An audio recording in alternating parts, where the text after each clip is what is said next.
Dubai is a city designed to look untouchable. Glass towers, private islands, billion-dollar views.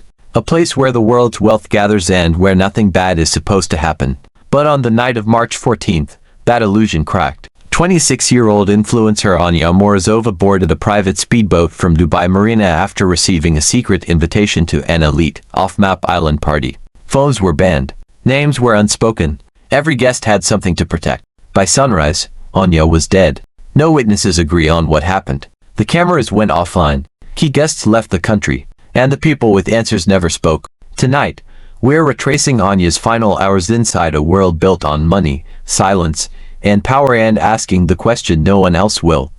Was this an accident, or was the truth deliberately buried? To the outside world, Anya Morozova appeared to be living a life most people only saw through screens, a seamless stream of luxury hotels, fashion weeks, and sunlit balconies overlooking cities built for ambition, not hesitation. With nearly 500,000 followers, she had cultivated an image that felt both glamorous and unusually honest, blending high-end aesthetics with blunt commentary about the darker pressures of influencer culture, the unspoken transactions behind brand deals, and the loneliness that often hid behind curated perfection. Her audience trusted her because she admitted what others wouldn't, that the luxury was often rented, the access conditional, and the smiles sometimes rehearsed. But in the months leading up to her death, subtle fractures began to show. Her posts grew irregular, captions turned vague, and the confidence that once anchored her presence gave way to something more cautious, almost guarded. Friends noticed she was sleeping less,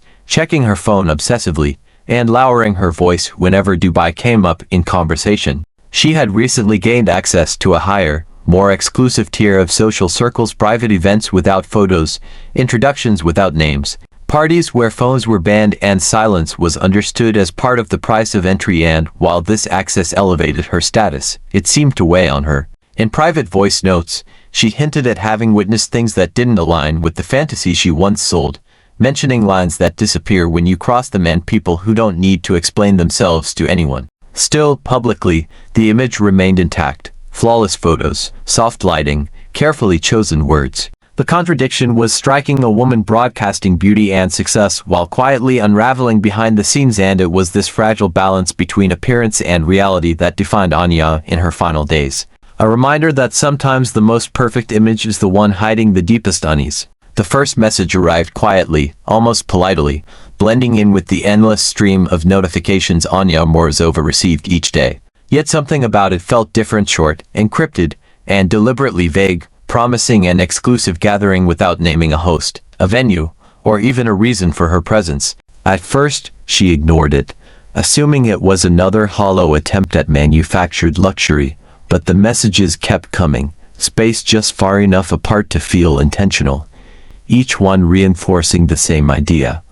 This was not a party she could simply decline. Friends later said she seemed unsettled during those days, rereading the messages, deleting them, then restoring them again as if weighing an invisible consequence. She declined twice, firmly, but on the third attempt the tone shifted, becoming colder, more insistent, suggesting that her attendance was expected rather than requested. Then, at exactly 5:47 p.m. on March 14th, a disappearing digital invitation appeared on her phone. No sender, no reply option, no metadata to trace, containing only 3 stark lines. Tonight, Alzar Island. Boat departs 10:40 p.m. The message vanished the moment it was opened, leaving behind only the unease it created, a level of secrecy common in Dubai's most exclusive underground events, where anonymity was engineered and silence enforced through unspoken rules rather than contracts. For nearly an hour, Anya said nothing, pacing her apartment, checking the windows, listening to voice notes from friends she didn't answer, until finally she typed a single-word response to the encrypted thread: "Fine." There was no confirmation, no reassurance, just the sudden realization that a door had opened into a world she had been circling but never fully entered. And as the evening unfolded and the city outside glowed with its usual confidence, Anya prepared to leave, knowing that whatever waited on that island was not simply another step up the social ladder, but an invitation that carried weight, expectation, and a quiet sense of risk she could no longer ignore. Shortly after 10:30 p.m., security cameras at Dubai Marina captured Anya Morozova arriving alone, her movements measured and deliberate as she passed the glittering yachts and waterfront restaurants that symbolized the city's public luxury, a sharp contrast to the private world she was about to enter. She wore a simple black dress, understated by Dubai standards, and carried only a small clutch, no visible phone, no jewelry that might draw attention, giving the impression of someone trying to remain unnoticed rather than celebrated. At Dock 12, a sleek black speedboat waited, unmarked and unregistered, its engine already running, the crew's faces obscured by the low light and their silence as rehearsed as the setting itself. One by one, the other passengers arrived, each separately, each avoiding eye contact, each boarding without a word. A Russian DJ known for moving easily between political and nightlife circles, a British promoter with deep connections to Dubai's underground scene, an Emirati model whose public image was pristine and carefully managed, a crypto fund manager whose wealth seemed both sudden and unquestioned, and finally a woman later identified only as Zara, elegant, composed, and unmistakably comfortable in this environment. No introductions were made. No small talk exchanged.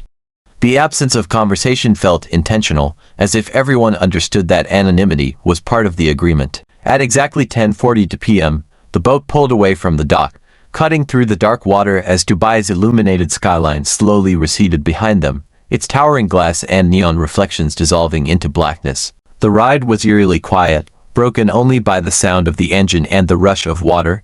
And as the city vanished from view, a palpable tension settled over the group, a collective awareness that this journey was not merely a passage to a party, but a threshold into a space where normal rules no longer applied, and where whatever happened next would remain unspoken long after the boat returned without one of its passengers. The speedboat reached Alzar Island under a sky stripped of moonlight, and as Anya stepped onto the private pier, the villa revealed itself like something unreal, glass walls suspended over the sea, glowing from beneath as underwater ledges washed the surrounding water in slow waves of turquoise and violet, giving the island an almost theatrical calm. There were no visible guards, no signage, no indication the place even existed, only a woman in a silver dress waiting at the entrance, her demeanor calm and practiced as she collected every phone, smartwatch, and electronic device, locking them away in biometric cases without explanation, enforcing the unspoken rule of these gatherings.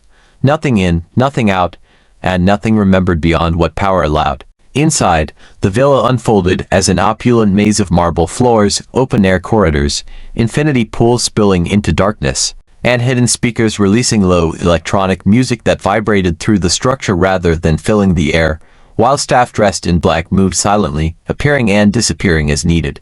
Around 30 guests mingled, a carefully curated blend of models, influencers, financiers, and businessmen, each person projecting confidence yet subtly scanning the room, aware that reputation here depended as much on discretion as wealth.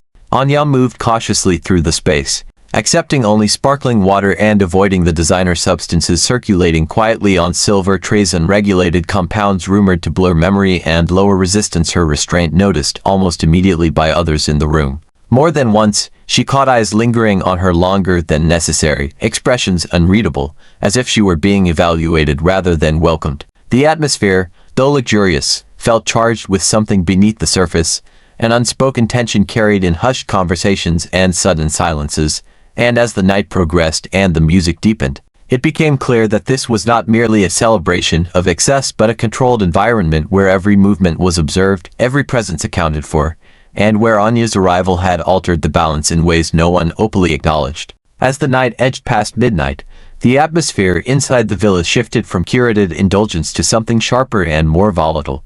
And it was during this moment that Anya Morozova found herself pulled into the first of several confrontations that would define her final hours.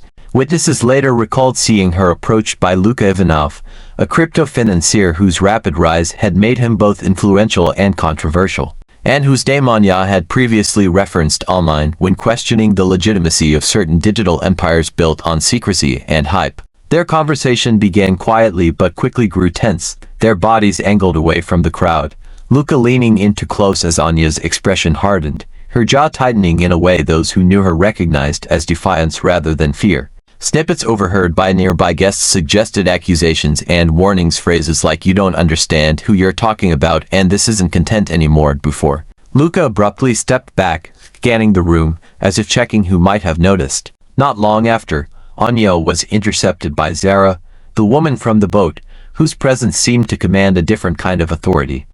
Where others postured, Zara spoke softly, her composure unwavering as she guided Anya toward a quieter corner of the villa. Staff later recalled the exchange as brief but loaded, with Zara saying, "You shouldn't have come," and Anya responding without hesitation, "You know exactly why I did," a reply that confirmed what many had begun to suspect, that Anya was not there by chance, but because she held information or awareness that unsettled the people around her. From that moment on, the mood around Anya changed visibly, conversations pausing as she passed, eyes following her movements with a mix of curiosity and concern, and as the music pulsed and the party pressed on, it became increasingly clear that the night was no longer about celebration, but about control, confrontation, and an unspoken reckoning unfolding beneath the villa's flawless surface. By approximately 1:40 a.m., Anya Morozova was seen leaving the main hall of the villa, her posture rigid and her pace deliberate as she moved away from the music and light toward the cliffside terrace, a restricted area known for its breathtaking views and dangerous lack of barriers, with Zara following several steps behind, close enough to be connected, far enough to avoid drawing attention. What happened next exists only in fragments, shaped by memory, fear, and contradiction, because this is the moment when certainty collapses. Some guests later claimed they heard raised voices carried briefly over the sound of the waves, others insisted it was nothing more than a quiet argument, and a few said Anya appeared calm, standing near the edge, as if collecting her thoughts, but no two accounts align in detail or timing. What is known is that at precisely this moment, the video surveillance system among the most advanced money could buy went completely offline, erasing all visual records between 1:40 and 2:30 a.m., a blackout that could only have been initiated by someone with high-level access. Inside the villa, the party continued uninterrupted, music swelling, laughter echoing through marble corridors, and guests dancing beneath soft neon light, unaware or unwilling to acknowledge that something irreversible was unfolding just outside. No one reported seeing Anya return from the terrace. No one heard a splash. There was no alarm, no commotion, no sudden break in the rhythm of the night, only a subtle absence that went unnoticed until much later. By the time anyone realized she was missing, the damage had already been done, and the silence surrounding those missing minutes became louder than any accusation, leaving behind a chilling void where answers should have been, and marking the exact point at which Anya Morozova slipped not only from sight, but into a mystery shaped by secrecy, power, and deliberate omission.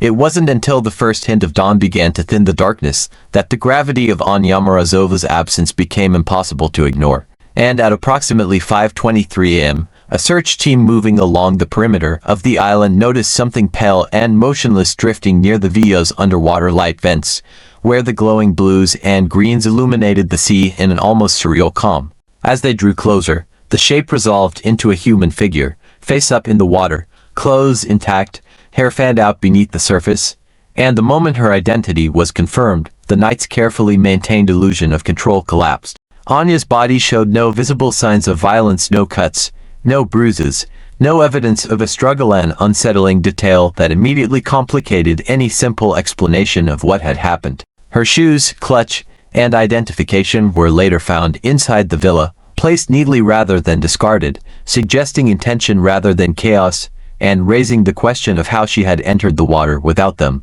Toxicology reports would later reveal traces of an unregulated designer substance in her system, one known in elite circles for lowering inhibitions and impairing judgment while keeping the user conscious, indicating that Anya may have been aware, disoriented, and vulnerable in her final moments. The contrast was stark. Hours earlier, the villa had pulsed with music, laughter, and privilege.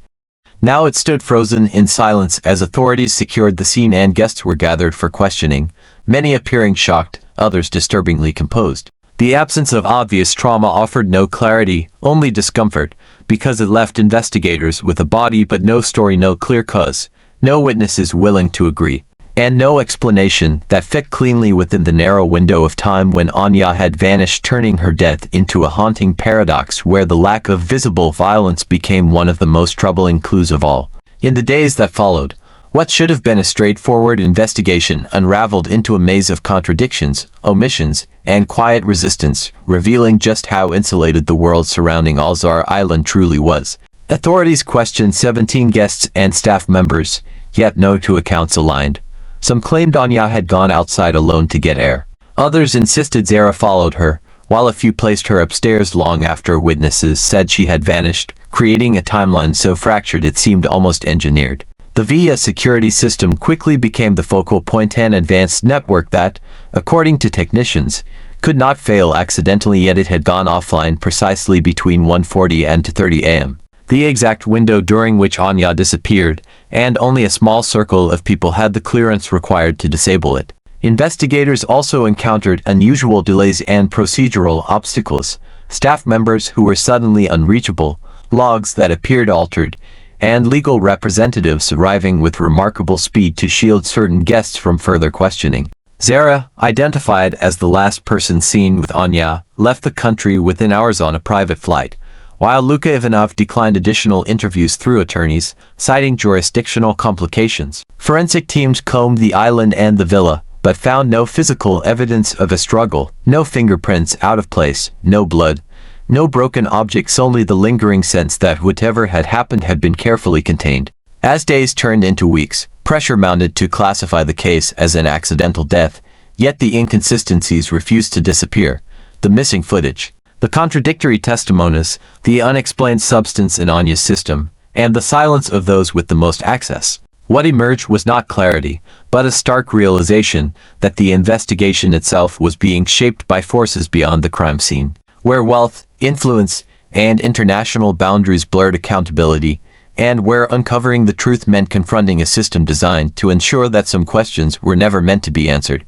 2 weeks after Anya Morozova's disappearance, investigators discovered a small, damaged memory card tucked inside her clutch, overlooked during the initial sweep of the villa, seemingly insignificant object that would reignite the case and shift its entire trajectory. After painstaking recovery, the card yielded a single, corrupted video file lasting only 8 seconds, but enough to send shockwaves through the investigation. It showed Anya, tense and whispering directly into the camera, her eyes wide with urgency, saying, "If anything happens tonight, look for the one who wears the silver bracelet." The simplicity of the warning belied its gravity, instantly pointing to Zara, the enigmatic woman who had shadowed Anya through the villa and whose presence had been consistent in the critical minutes before her disappearance. Investigators scoured footage, re-interviewed guests, and pieced together fragments of recollections, but nothing else concretely tied Zara or anyone else to the events that led to Anya's death. The memory card became both a beacon and a frustration. It was a glimpse into the danger Anya had sensed, proof that she had known she was at risk, yet it contained no further context, no answers, and no confirmation of what had truly transpired on the terrace. The revelation intensified speculation about premeditation, deliberate concealment, and the power dynamics at play in a villa where access and secrecy outweighed transparency, leaving authorities with a tantalizing clue that illuminated the stakes but ultimately deepened the mystery. In the world of Dubai's elite, even the smallest piece of evidence could carry immense weight, yet accountability remained elusive. And Anya Morozova's final hours continued to float just beyond the reach of certainty, encoded in a fragile digital fragment that spoke more in implication than explanation. As the investigation stalled and months turned into years, the truth of Anya Morozova's final hours remained frustratingly out of reach, buried beneath layers of wealth, influence, and silence that protected the elite who surrounded her. Every potential clue seemed to spiral into new uncertainties. The disabled surveillance cameras, the contradictory testimonies, the unexplained designer substance in her system, and the cryptic warning captured on the memory card all pointed to a deliberate orchestration of events, yet none provided definitive answers. Was she pushed, coerced, or simply made vulnerable by substances she had avoided earlier in the evening? Did she stumble in a moment of distraction, or was her disappearance a carefully engineered act to erase a witness who had seen too much? The people with the most knowledge, Zara, Luka Ivanov, the villa staff, either left the country, invoked legal protection, or offered statements so carefully worded they revealed nothing. What remains undeniable is that Anya's death was not a random accident but the culmination of a night in which power, secrecy, and control converged, and where even the smallest actions carried the weight of consequence. Dubai's skyline, still glittering and flawless, hides this reality, that behind every curated image, every exclusive invitation, and every whispered warning lies a world where wealth can manipulate outcomes and silence can protect the untouchable. Anya Morozova's story is a stark reminder of how fragile truth becomes when it collides with privilege, and of the chilling reality that sometimes, the full story will never be known, leaving only the haunting question: who knew what happened that night, and how many will ever tell it? If you want more gripping true crime stories that expose the secrets, power, and danger behind closed doors, make sure to subscribe, like, and hit the notification bell so you never miss an episode. Comment below and tell us, what do you think really happened to Anya Morozova that night? Your theory could be closer to the truth than anyone realizes.